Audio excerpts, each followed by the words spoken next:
ছোট হুজুরটা আমার সাথে ছিল, ওই যে রফিকুল ইসলাম মাদানি, আমার বলছে হামজা ভাই আমারে প্রথমে রিমান্ডে নিয়ে রাত 12:30টার দিকে নিয়ে গেছে ওই হাতির ছিলে।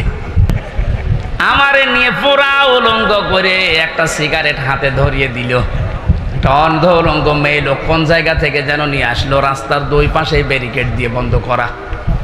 এ অর্ধ উলঙ্গ মেয়ে লোকটা আমার পাশে দাঁড় করিয়ে ছবি তুলছে আর বলছে এটা সকালে ছেড়ে দেব, দেশের মানুষ বুঝবে যে হুজুর কেমন। এত অসহায় লাগছিল ওই সময়, আমি তো এমনিতে ওদের সাইজে চাইতে একেবারেই ছোট। আল্লাহ তুমি সব দেখেছো, আমারে যেভাবে ওরা অপমান করেছে ওকেও এইভাবে করুক।